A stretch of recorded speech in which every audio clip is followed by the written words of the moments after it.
Hello,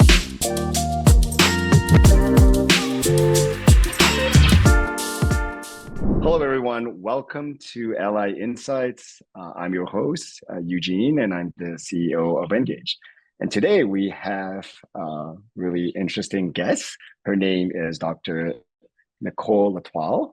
She is the current owner and head of Latoile Education. So welcome, Nicole. Well, thank you. I'm really excited to be here, Eugene. So I appreciate that you reached out and asked me to be a guest. And so this is great. So why don't we start out by getting to know a little bit about how you got into accessibility. It's always something that, is interesting. So tell us kind of like your origin story. Like, how did you get into, the whole realm of education and especially around accessibility? My current role with Latoile Education is that I help my clients to build more accessible content. And so they work with learning management systems. And my goal, my vision for my company and my organization is to make every K-12, every higher ed, every education consultant, every higher ed department of education that I work with, that all the content is accessible, right? And when I talk about accessibility, we'll get into it a little bit. But my background is I was a learning management system administrator, and for a Moodle LMS. And I would be on the receiving end of content that came to me after it was designed, that it was going to go live to the public. And I had been through some extensive, I'll give a shout out to WebAIM, who's amazing. I went through and learned a lot from them on how to understand accessibility, the web accessibility guidelines. I learned a lot from that. And so when I would review a course, it was really interesting because I would have to then push back on the designer, or I would have to do a lot of fixing.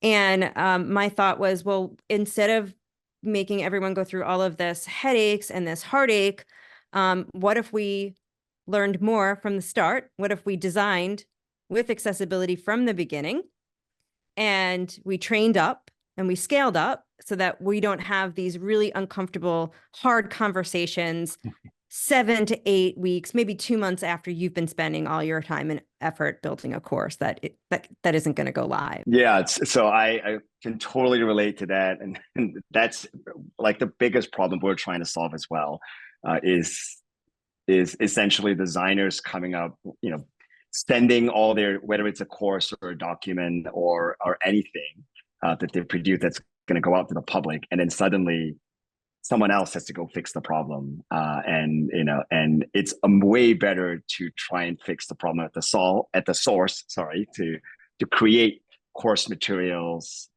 documents, whatever it is that are accessible from the start, as opposed to, like you said, trying to fix it at the end. And they've invested so much time in it, and now they have to go in and redo everything. Or well, maybe not. Sometimes redo everything. Yeah. And I bet those conversations were not like given, like, how were those conversations always, like, how did you get them to buy in, and how did you get them to get people in your staff to go back and fix stuff? Yeah, that's a really good question. And I'm going to backtrack too, because, and I think about when I started to talk about my background in education, which I really didn't go too far into with that. But what happens, and you can imagine in education, is the term is, we like to build the plane while it's in the air. And so, right, so there's a lot of frustration that already exists, especially in K-12, maybe at the Department of Education, sometimes higher ed, that we're constantly having to be reactive versus proactive. And that was as experienced as a classroom teacher. I experienced that as a school principal, and then as a professional development specialist and a consultant who was going into K-12 providing professional development, right? So we've always have had this model of somewhat of on the verge of frustration because we're always reacting and not as proactive. And so when you get to those conversations, you're just layering on one thing on top of another. So I could be working with an instructional designer who has built a course or documents, PDFs, as we're going to talk about soon, or created something that they were so proud of, that they worked so hard on, to then get Right. to the finish line and be told that, oh, well, there's another way of doing it. We have to add this, we have to add that, because everybody else around them is also learning. We have to do this, we have to add that. Standards are always shifting, as we know. Guidelines are always Hmm. changing.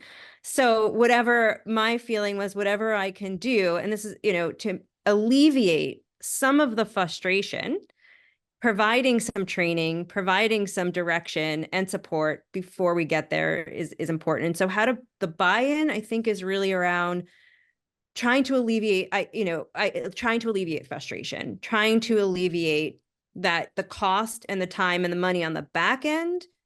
And what I found the most useful was stepping in to support at first. And so I might suggest something, you bring a course to me and it's not accessible for whatever reason, right? Your headings are all over the Right. place. Right. Your color contrast is a mess. I'm going to go in and fix it. I'm going to record how I fixed it or what I'm going to do to change it. I'm going to show you the tool I'm going to use, and then I'm going to gradually release it to you. So it'll be like, I do, we do, you do. Got it. And that helps. That was a Okay. long-winded way to answer your Okay. question. So, but anyway. I'm going to ask you, so that's obviously really, really interesting. I'm going to ask you, what's your process at a higher level? So if you come in, someone like either a higher ed or Department of Education hires you, what do you do when you come into that department or you come into that institution? And we just heard about the specifics of how to solve like assessment in a document, but what do you do when you first come in and you have to sort of like corral, a bunch of people together and maybe look at different systems, the LMSs and all that. Just tell us your process of how you help, departments of educations, institutions, or even companies, K-12, higher ed. What do you do? What's your approach? Yeah. So, for example, there's an education organization, a consultancy group that supports K-12 and professional development providers. So, that first initial call is really them telling me their needs, right? So I have to do the needs Right. assessment. I have to do an analysis. So, I will hear all of the vision or the goals for the organization, for the platform, for the learning management system that they're using. Right. And then I'll, kind of identify those key areas. And so from there, I will do an audit, and I'll use tools like the Wave accessibility tool. I'll go in a big higher level and I'll do an audit of using ARC Toolkit. I'll use Andy. I have 3 different ones that I'll tend to use to scan the platform and a course. And I'm looking for big ticket items. I'm looking for the quick fixes. Like I'm looking for structure of headings. Right. So I'm looking at that big picture. So I'm going to go in and I'm going to audit, and then I'm going to write up an assessment of what I found. And then I apply that to the web accessibility guidelines. So I'll go over, and kind of do a comparison of this is what I found. It doesn't quite meet the standard, and I prioritize it. So I will identify it as significant, moderate, recommended. So I give them a priority checklist to be able to identify, like, this is something you have to fix immediately. Right. This is not compliant. You're not even meeting standard A. This meets standard, AA. This is the recommended AAA. This is best practice. So I'll give them a report. I'll give them that. And then I will suggest training. So it'll be a follow-up of maybe large group training of how we're going to help the folks that are designing the courses, or the people on the back end, maybe some administrators who are doing the CSS, the cascading style sheet, to make those things more accessible. And then from there, it can look like technical assistance, like how to set up your course review process so that you have those checks. We can go through the accessibility checks as you're designing and before the course goes live. Okay. Does that answer the question? Is that what Yeah, you're yeah, kind of looking for? yeah. Yeah. How big is the training component to, in your work? Is it like most of it? Is it a small part of it? Yeah. The training's the bulk of the work. I The bulk think of it. It's what I meant. Yeah. Yeah. And it varies whether sometimes I'm in person doing it, sometimes it's virtual. It turns into large group to small group, specific to then sometimes the one-on-one individual. And it really is accessible because it leads to so many other areas. So I might work with a larger group that is very focused on how are we going to get these images or PDFs to be accessible versus another group that Right. wants to figure out how do I make sure the template, the page is going to be set up for accessibility. So Right. every time a course designer, an instructional designer, an educator goes to the course, they're not needing to be so worried about, are the heading structures proper? Right. Are the links proper? They can just go into that. So Right. there's so Right. many things as you So you're imagine. you're setting like these guardrails, right? Kind of like the templates are like the guardrails that, hey, if someone just uses the template, they're 80% compliant, for example. Yes, yes. And then of course, there's always those more manuals and things that get trickier as you go. But yes, it's kind of setting up the templates and the guardrails. That's a great way to that's a great analogy there. Yeah. Uh, got a interesting question I asked, people who have customers in the accessibility world. Are most of your customers coming to you because it's because of the compliance side of things, where they feel compelled that, hey, we've got a deadline, especially like, for example, there's a new deadline now. I'm sure the federal ADA Title II. I think it's next year in July sometime, I want to Mhm. say. um, Great. are they coming into you for mainly for compliance, or is it other types of motivations? Or why do you think your customers come to you in the first place for help with accessibility? Yeah, that's a good question. I think it varies. There's certainly a compliance factor to that. Um, my clients are in the education field, right? So they're in Right. there, and so I feel like there's this, and I get philosophical here, like there's more of the belief or the intuition that we want all of our content accessible for all Right. learners because we're educators and that's what we do. So there's this little bit of I feel like, I think back to your question of buy-in, I think you're going to reach some people with it is the right thing to do, right? We're Right. inclusive because that's who we Right. are. And then Right. there's the other side of folks who are definitely maybe that is it the right brain, the other brain? Like that's more like I just want the stand. Tell me what I have to do. Tell me how I meet the Right. guidelines. I just have to be within the law and I'm happy, right? Like so Right. I need to check the box. And even if it's just checking the box and it's a positive, it's almost a win-win, right? So I'm doing Right. this maybe for compliance, but I'm also making my content more inclusive. So I think it's a mix. I think there's an urgency now that didn't exist, or there's more people talking about it now. And Right. so that's creating urgency. And of course, the deadline. And I think is it July 2025 for some organizations? So I probably should look this up. So we should know that, right? So it's like Yes. 2025, 2026, and it depends on the size of the organization and where you fall and which category you're in. So there are some guidelines to that. And we'll have Yes. the And answer on the next time we talk. We'll know, sure. Yeah. right? Yeah. And Yeah. which is really, yeah, there's this whole like flow chart that we were trying to create. And like, hey, if you're at this type of institution and you have this many students, and is it behind a sign in, or is it public? Like, there's all these different scenarios of when you need to make things accessible or not.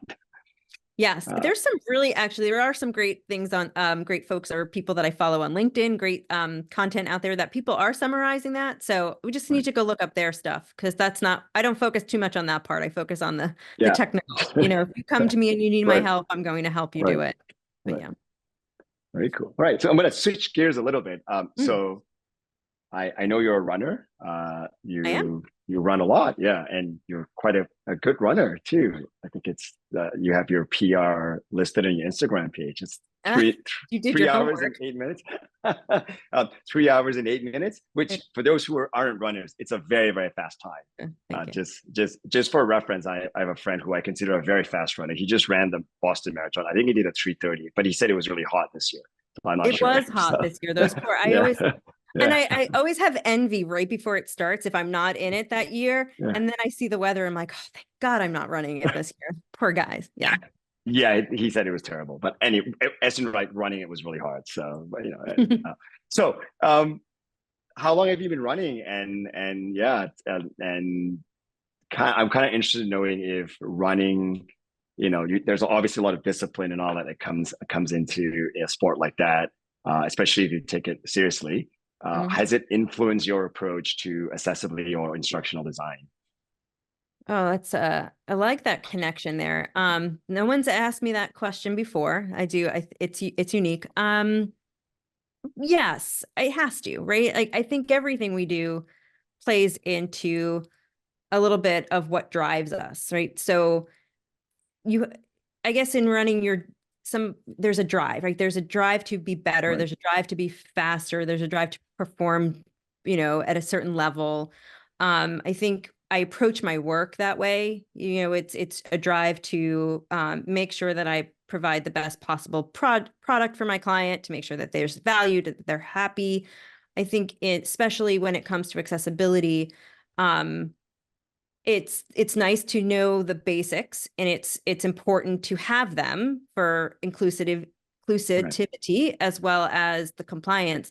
But I'm about getting to that gold star. So yeah, I think there is that. How do I always aim for that double or triple A standard? Because Okay. that's the best.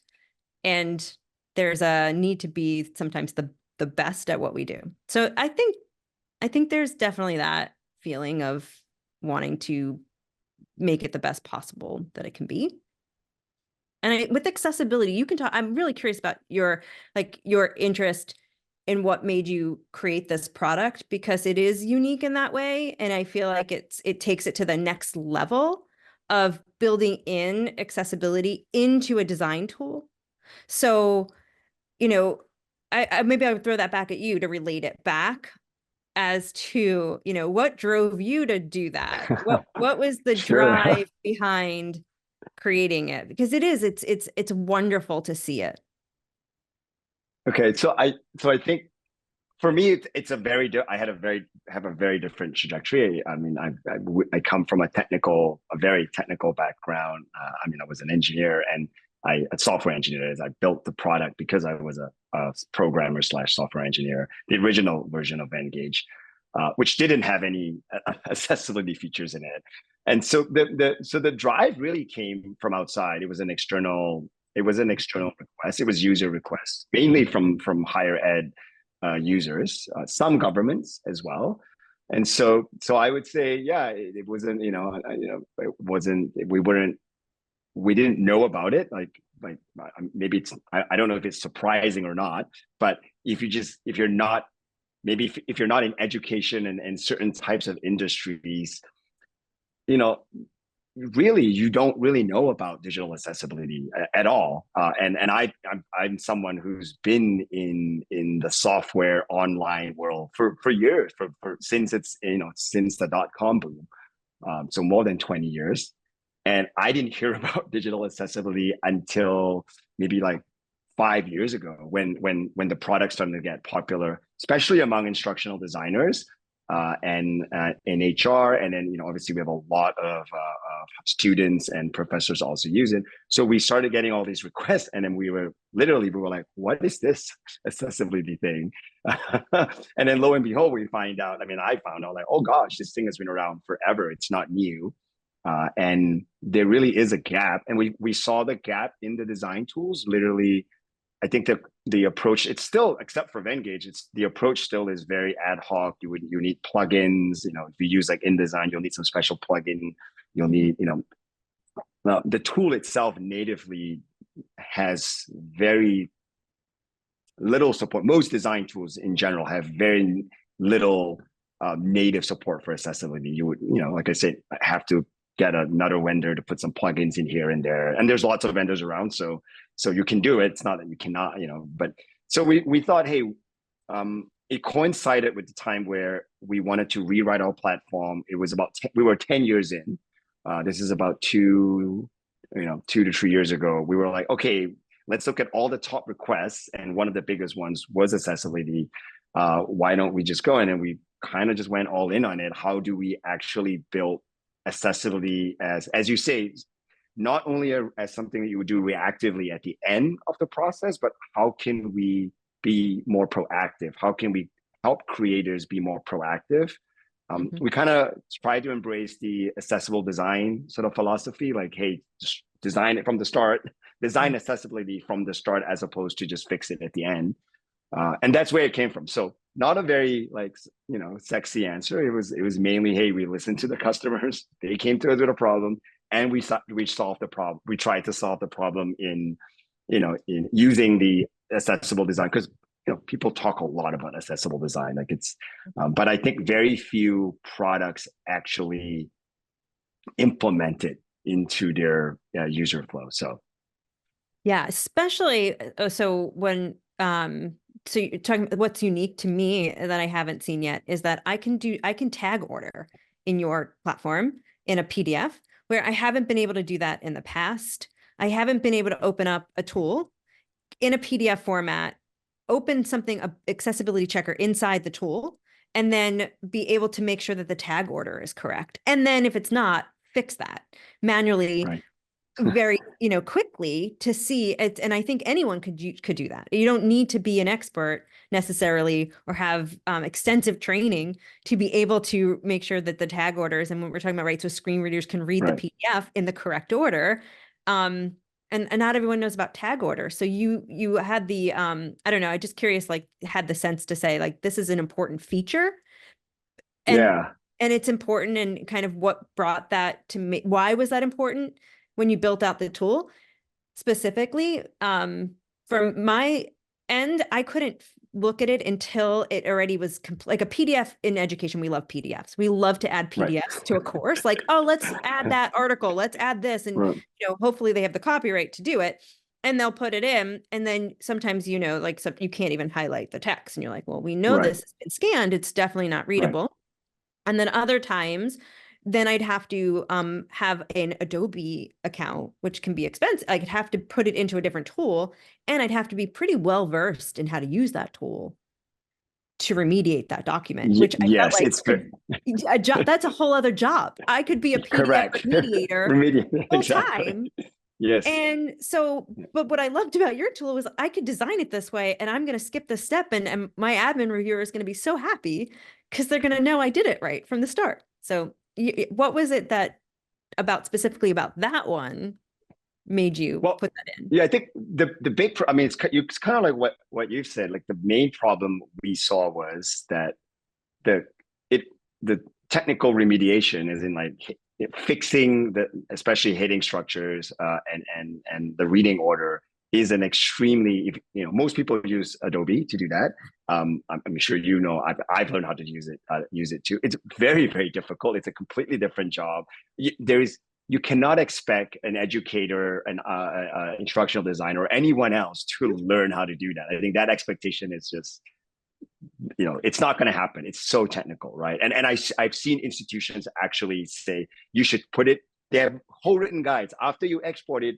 Put it in there, check it, and I'm like, there's no way this person who's an educator, or they're not going to do this. It's just not possible, right? So I think that and we know hitting the logical reading order and tags and headings the foundation for screen readers to read. Like without sort of like the foundation of, without that, the screen reader is not going to read anything in order and won't know what's important. And we know that just from users using our tool, that skipping headings and browsing is very important. People don't, just like how we read, right? Like everyone reads. Let's be honest, we don't read from top to bottom. A lot of times we're just browsing, we're skipping, looking at the important parts, which are usually the headers, and then deciding, do we want to read the rest or not? And so having all those, so when we came up with the tool, we knew that, hey, that is a foundational part of accessibility. This is how most people read, whether using a screen reader or not. Especially if you're using a screen reader and they're navigating through a document. So we need to get all of this stuff right.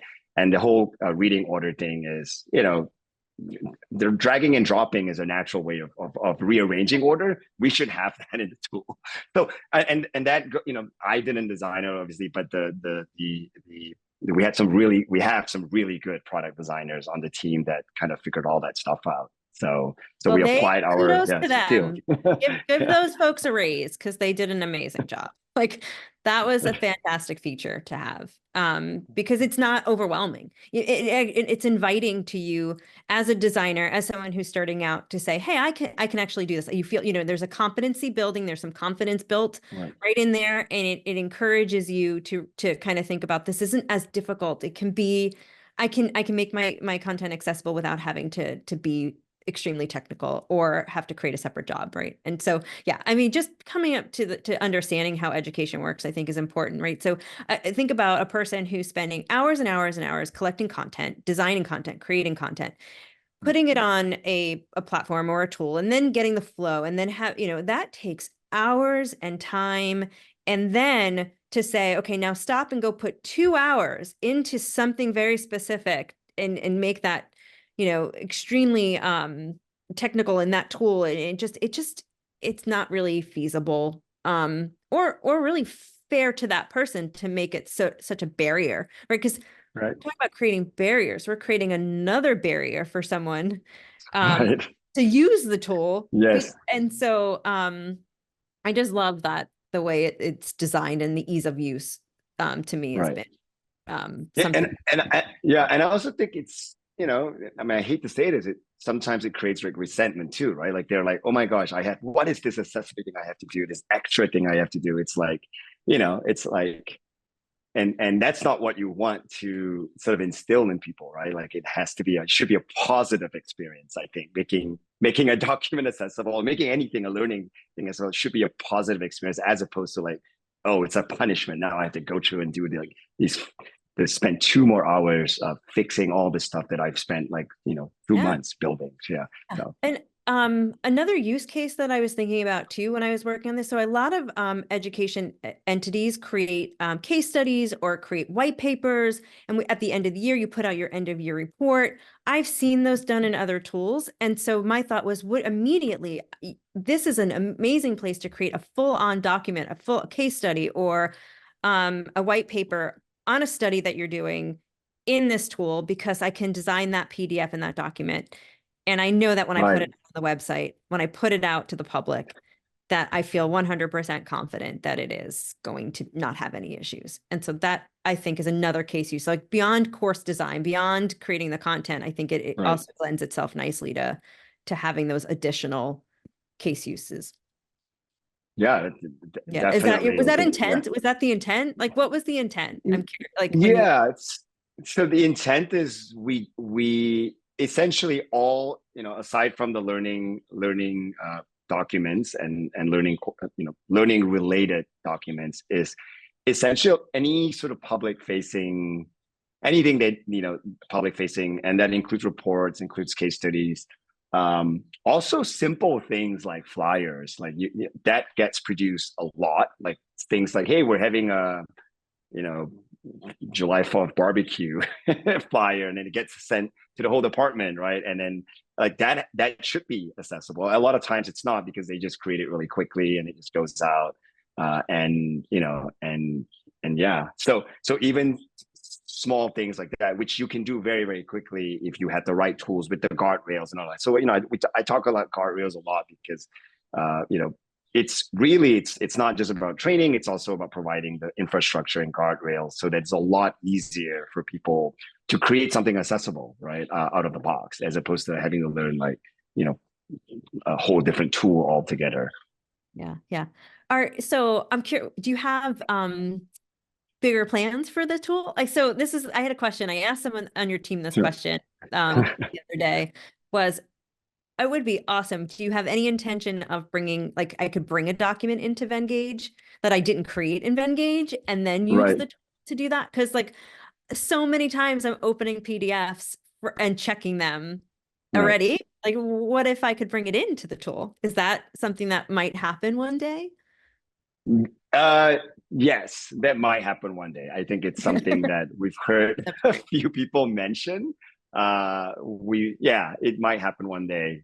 We're looking at the feasibility of it. It is a very, as PDFs come in all kinds of formats. Some people just scan an image, and it's not one type of PDF. It's really like hundreds and hundreds of different types of PDFs. It's very, very, that's why remediation is very challenging. It's, so, but yes, it's something we're interested in doing for sure. At least the checking part, I think we can definitely check it, but Yeah, remediating it is a very different thing altogether. it sure is. Yeah, I guess that's back to the intent of designing it from the start, so we don't have to remediate, right? I guess so. Correct. Yeah. Full circle on that one. Yeah, cool. Okay. uh, go ahead. Yeah. No, I'm just curious to the because we are going to have some of the new standards, and what do you see any implications around the 3.0? Any changes there with the web accessibility guidelines? Anything that you foresee or any changes? I I have to admit, I am not that familiar with the 3.0. I talk about, sorry, the WCAG 3.0. Mhm. I actually don't, I'm not really that familiar with it. I'm still at 2.2 to be honest. Me too. Me So too. Yeah. yeah. So it, yeah, so maybe I'll ask you that question. What do you see sort of in the horizon? What are some of the trends or interesting developments that are that you're really excited about? Yeah. So in terms of the 3.0, I think I was kind of digging a little bit because I feel like if there were changes coming, are they big enough to make a change to the platform? But I think what I'm starting to see is less of jargon. There's more of a need for terms and for the way that the guidelines or these are written to be more universal, right? So it's can Right, be to the masses, right? So we're not necessarily reading them and then having to dissect it and right, what does it mean? And can I see some of the concrete examples? And I think that that will certainly help.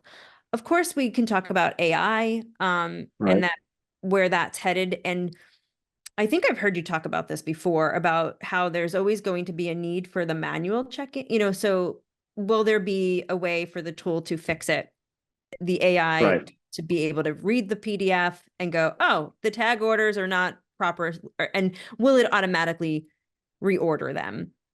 Will it automatically change the color contrast? Will it automatically right, give the headings? So currently I'll use Accessibility Ally in Chat GPT 4.0, and I'll copy and paste content into that I have, and I'll say, put this in the proper heading structure for me so that I can then move it back over to the page.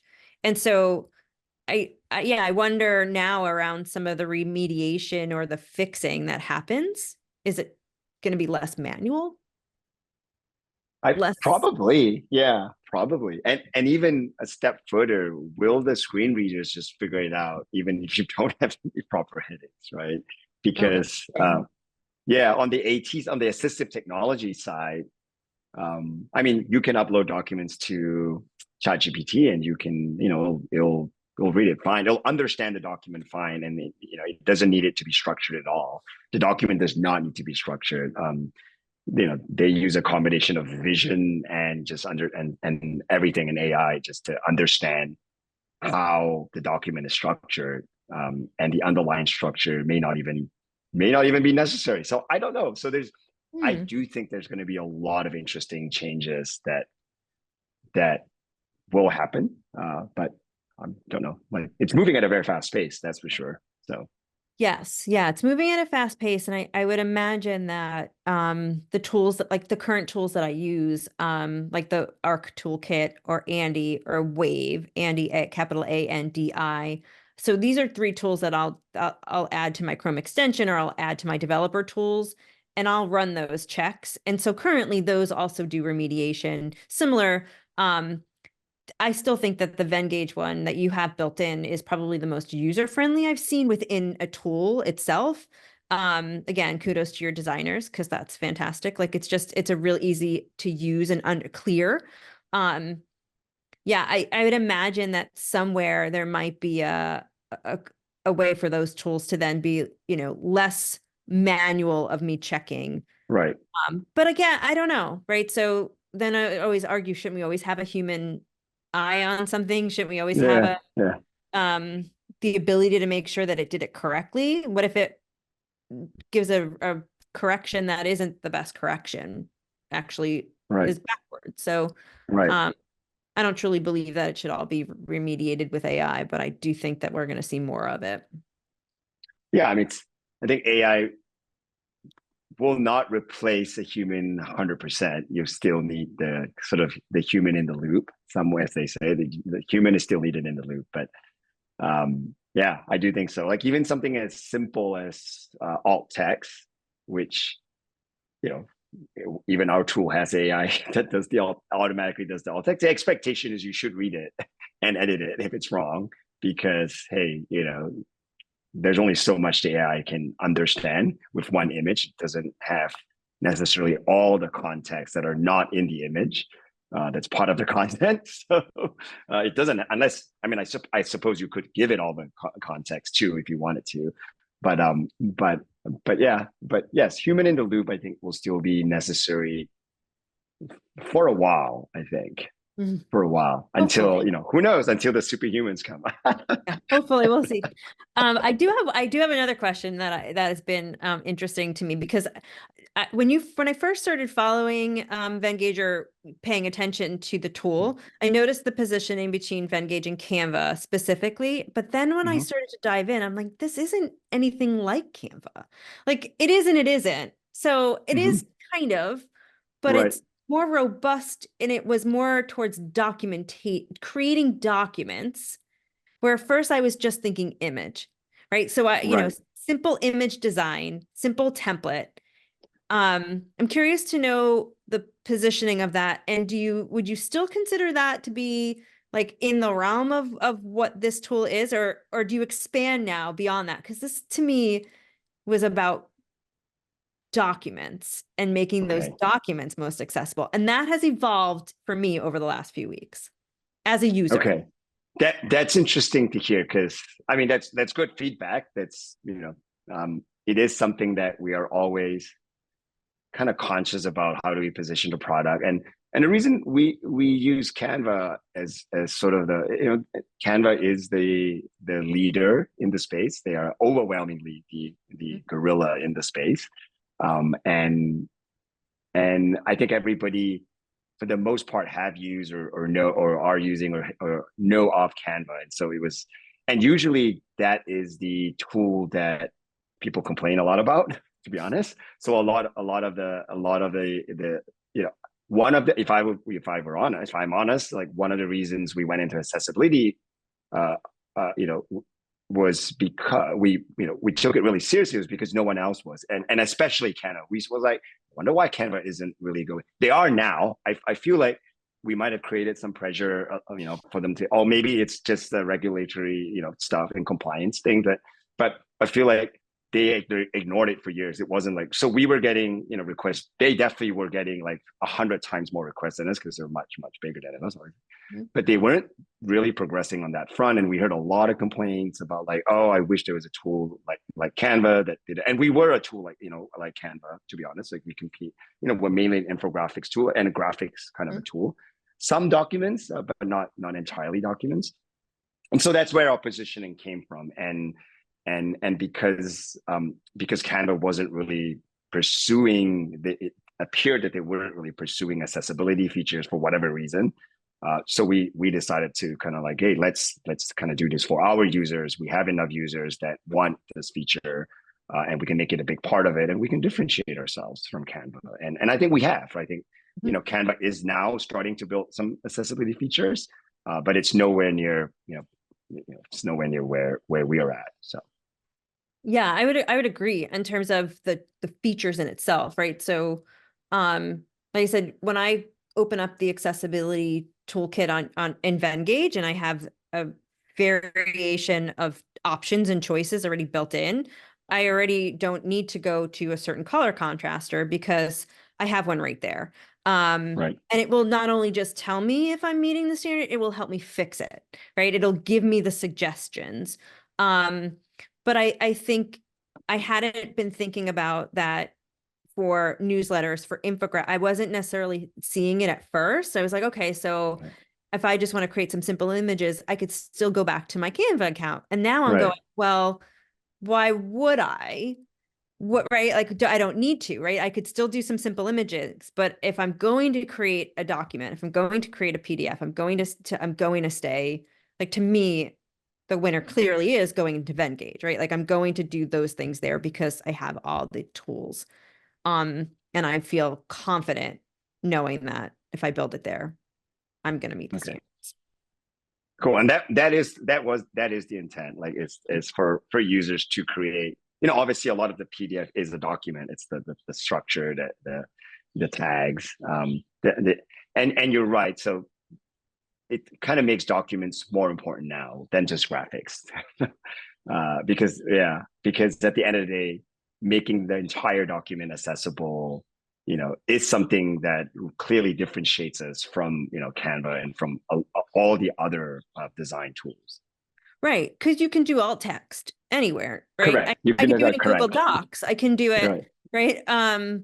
But sometimes I'll maybe, I'll still see in education, we rely on Google Docs so much that you can create templates and newsletters and turn them into PDFs in Google Docs, right? So Right. almost like but now why would I do that? Like, I don't need to Right. do, I could do it here and I'm going to it's going to look even crisper and the appeal of the design is going to be better, right? And then at the same time, I know that I'm going to get at those accessible features. So, yeah, I'm curious to just kind of keep digging into it, keep learning more, sharing it with my clients, and just trying to get the word out because I think it's been impactful for my work. It's been great. Very cool. All right, we got to wrap up. So, it's great. This has been a great conversation. Really, really enjoyed it, Nicole. So tell everyone, if they want to learn more about the Nicole education and the work that you do, how can they reach out to you? And anything you want to share, your website, your Instagram or LinkedIn. How do they reach out to you? Yeah, so I'm very active on LinkedIn, but you can also visit my website at Letoile, LETOILE hyphen education.com. And it's letoileeducation.com. And I said I'm very active on LinkedIn, so you can look me up there and then reach out, send me a message. I do work with clients, like I said, all ranges, K-12, higher ed, Department of Education, education consultants, professors who want to have their work, improved upon or just need a thought partner and how do I make this more accessible. And I offer courses myself. So you can also see that on my website, very specifically around accessible design. And so, I'm happy to reach out. I do a lot of networking, and I'll be presenting at a couple of conferences coming up. So you'll see that posted as well. And reach out. I love to talk about accessibility. If you just want to have a coffee chat like this, like we're having with Eugene and I are talking about learning more about accessibility and what tools people use. And and I wanted to point this out, Eugene, because you're in Toronto, right? Correct. So Yes. our family is French Canadian. So did you recognize Okay. and you said my last name correctly, which is my husband's last name, which means star in French. So technically it's Star Education. I like to point that out for a reference for folks because Letoile is not the easiest name to pronounce. We typically get Letoile often, but it is the Star. The Star Education. You can look up the translation. So Very cool. Yep. thank you so much for having me today and for this conversation and to learn more about the product and about your intentions, and just thank you. And just to say thank you too, that you've created something that is a wonderful tool for accessibility. Yep. You're welcome. And thank you very much for your time here. This was a great conversation. I appreciate it.